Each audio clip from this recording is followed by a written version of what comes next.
Hello everyone, welcome back to US Healthcare Academy. I would like to wish all of you and your loved ones a very happy and successful new year. Hope you had fun. Now, let's get back to some learning. So, guys, in today's video, we are going to look into pay to provider information, the subscribers information, and the patient's information. So, what is pay to? So, like on a claim, we have a billing provider. Example, you go to St. Mary's Hospital and get a treatment there. So St. Mary's Hospital is the one who will be the billing provider. And if St. Mary's Hospital has, they have many branches in that area, and all their correspondence regarding to the claims that they send, they want it to be delivered to a different address. That address is the pay to provider address. Let's look at the technical specifications. So this is how a pay to provider loop 2010 AB segment NM1 looks. And segment NM1 only has the qualifier, which is 87, which means that this information is about pay to provider, and 2, which means it's a non-person. And guys, we have seen in our previous videos as well, we have seen a lot of NM1 segments, and if you see, all the NM1 segments are structured in the same way. Like the element 1 will always contain the identifier, the entity identifier, which tells which entity this loop belongs to. So in case of 2010A, it is billing provider, and the qualifier is 85. The entity type qualifier, again, it is always element 2, which shows if it's a person or a non-person. NM103 will have the name. If it's a person, then it will have the last name. If it's an organization, it will have the organization name. And if it's an organization, then obviously the first name and the last name is going to be blank. And if there is a prefix applicable, then prefix, suffix, and 06 and 07. 08 contains the identification code qualifier. That means the value that is going to output in NM109, this is the qualifier for that value. And in this case, NM108 is XX, which means the NM109 element contains NPI. So yeah, all the NM1 segments are the same and they follow the same rules. So as NM1 for loop 2010 AB. N3 will contain the first line of address, and the second element will contain the second line of address if applicable. N4 segment is always for city, state, and zip code. So N401 first element will contain the name of the city. In this case, it's Kansas City. 2 will contain the state code, MO for Missouri, and NM103 will always contain zip code. And remember, guys, after 4010 in version 5010, the zip code always has to be 9 digits. So here in NM103, it will be 9-digit zip code. Moving to loop 2000B. Now, loop 2000B, as shown here, is assigned to subscribers information. Okay, so 2000B and 2010BA. 2000B is the hierarchy. Now, what is hierarchy? That is something that we'll see in details in future videos, because this is little confusing and is an advanced concept.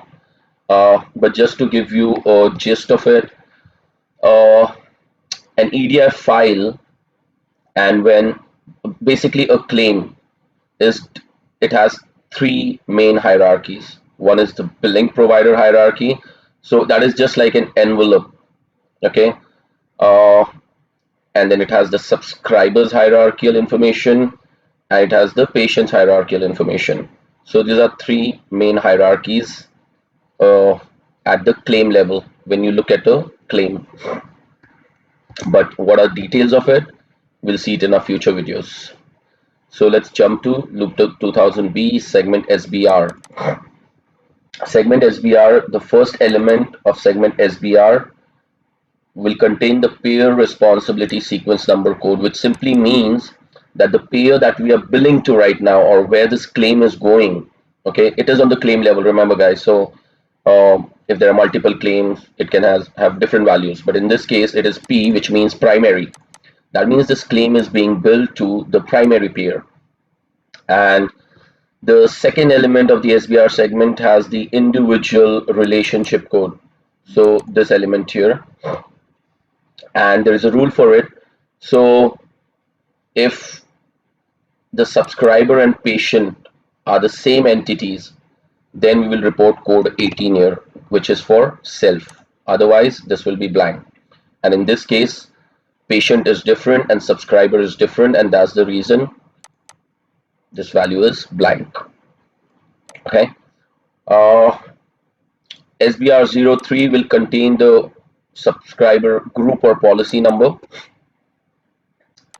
So basically, uh, suppose if you have insurance from your employer and they are, there's a group number because it's a group policy. So if there's a group number assigned, then that group number will output here in SBR03. SBR04 will contain the group name, and the rule is that it will only output if SBR03 is blank. That means if you're sending the group number, then do not send the group name. But if you're not sending the group number, then send the group name. Hope that is clear. Okay, SBR05 contains insurance type code, and sometimes it is interchangeably also called as Medicare secondary reason code. Now, what that means is if you have Medicare as an insurance, and if you're not billing to Medicare as a primary payer, you have some other primary payer, then you need to tell Medicare why you are billing Medicare as secondary, and that's why it is called Medicare secondary reason code. But in ANSI XML EDI language, this is insurance type code. So if you go through some codes here, like 12, which says Medicare is secondary because it's working aged beneficiary or spouse with employer group health plan. That means I'm above 65, but I'm employed in some company, or my spouse is employed in some company, and we have a group health plan from there, and we are using that as our primary coverage. And there are many such reasons. So you can pause the video and look at them, or you can also Google it. What are the Medicare secondary reason codes in an ANSI X2037 transaction? Uh, you'll get the information. SBR 678 are blank. They're just placeholders that in future, if we decide that we should have this information, then that information will output here. But as of now, they are just placeholders. SBR09 is called claim filing indicator code, sometimes also called line of business. So basically, if this claim is going to Medicare, the claim filing indicator for Medicare is MB, Medicare Part B, Medicare Part A, it's MA, for Medicaid, it's MC, for Blue Cross Blue Shield, it's BL. So that is SBR09. I hope that is clear. Moving to the patch segment, this is required in loop 2010B, in loop 2000B, only when patient is considered, a patient is the subscriber. Okay, so that means you have insurance from your employer and you are receiving the treatment. Then in the EDI file, this patch segment after loop 2000B is, or will output, or depending on the payer's requirement. So in this case, if you see patch segment, all this 01, 02, 03, 04 will be blank. 05 has the date time period format qualifier, and that means that the date that is going to output in patch 06 element, what is the format of that date. So D8 means it is century, century, year, year, month, month, date, date. 06 will contain patient's death date, if applicable, and if not, then it will be blank. So obviously then D8 will also be blank. And then we have patient weight in eighth element, and this is required only if you're billing Medicare, and the pregnancy indicator. So if the patient is pregnant, then it will have value Y in the PAT09 segment, else it will be blank. And obviously, if patient is neither dead nor we are billing to Medicare, and neither the patient is pregnant, so in that case PAT segment is not required, then entire segment will not be there. Okay, let's move to Loop 2010 BA, and again we come back to our favorite NM1 segment. And till now you guys should be familiar with what all information the NM1 segment consists. So again, it's just a repetition. The only difference is that in the first element the qualifier is different, obviously, because each and every entity like billing provider, submitter, receiver, rendering provider, pay to, everybody has their own unique qualifier. And in this case it is IL, which means it is insured or subscriber. Again, the same thing, element 2 will contain one or two, one for person, two for non-person. Now you must be wondering that why would a subscriber be a non-person? Yes, there are cases like in case of workers' compensation or other property and casualty claims, the subscriber can be a non-person entity like your employer. Okay. I'm not going to repeat again all of this like last name, first name, middle name, suffix, and prefix. So I'll skip that.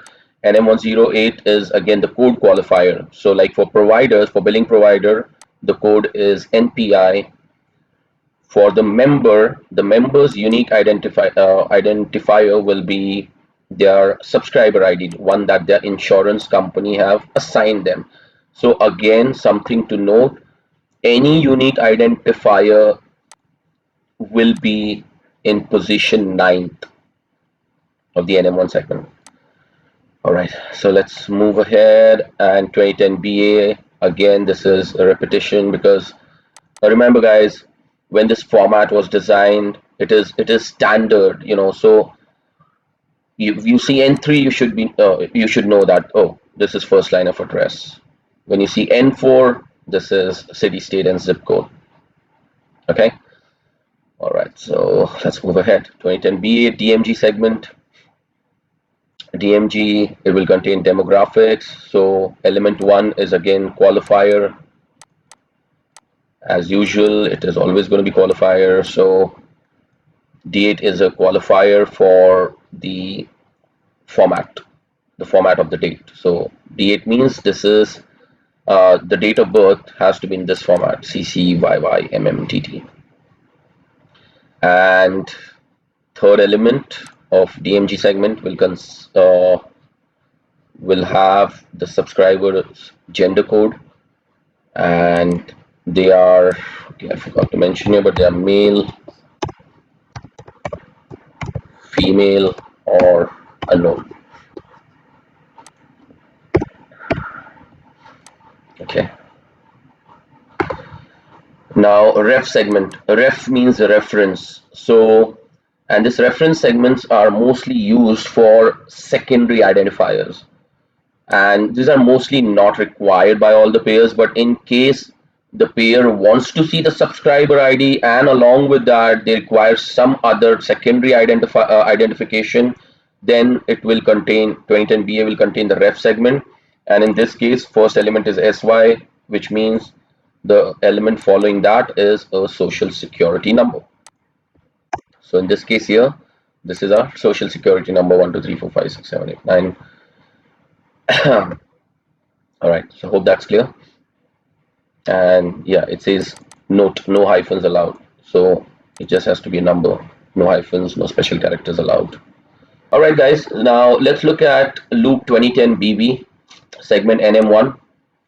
So loop 2010 BB contains the destination payer's information. So whoever this claim is being billed to, that payer's information will be in loop 2010 BB segment NM1. Again, our NM1 segment is standard. First element has PR, which means this loop contains payer's information. Element 2 has number 2, which means it's a non-person. Obviously, insurance companies will be, it will be 2 always. And this is the name of the insurance company. Element 8 is PI, which means this is a payer ID. And till now, I'm sure that you guys are confident about what information goes in the NM108, which is the identification code qualifier. And PI is for payer ID. Remember, guys, every entity has their own universal or unique identifier. So this payer ID is unique to the payer. Again, segment N3 and segment N4, this is payer's address. And these are not always required because this payer ID is nothing but the payer's electronic ID. So when this claim goes out and it goes to the clearinghouse knows that who this payer is. The clearinghouse system won't identify the payer with the help of the payer's name, because anybody can put in different strings as a payer name. So obviously the clearinghouse identifies the payer with help of this ID and sends that file to that specific payer. Okay, and this N3 and N4, the physical address of the payer is only required when, suppose, payer doesn't accept electronic claims. Maybe some secondary or tertiary claims they do not accept electronically, and you want those claims to be sent via mail. And sometimes clearinghouse, they do provide a facility where you can send the claim electronically to the clearinghouse, but then they will print this on paper and send it to the payer. So that is the only situation when this payer address is required, else this can be blank. I hope we are clear till here. So guys, thank you for watching this video, and in our next video we will go through other loops and segments, like we'll go through patient's information and then this claim information. This is little vast because it has a lot of other entities information: 2310A, 2310B, C, D, E, F. But don't worry guys, the structure is always going to be the same. Even this referring provider will have an M1 segment, this rendering provider will have an M1 segment and their information. Yeah, so the structure is same, guys. So if you have understood how an EDI file is structured till what I've told you till now, or whatever videos you have watched, depending on that, if you know how the EDI file is structured, then you're halfway through, and rest all the structure is the same. So we'll go through that, guys. Stay tuned for my next video, and till then, you guys take care. Have a good day. Bye bye.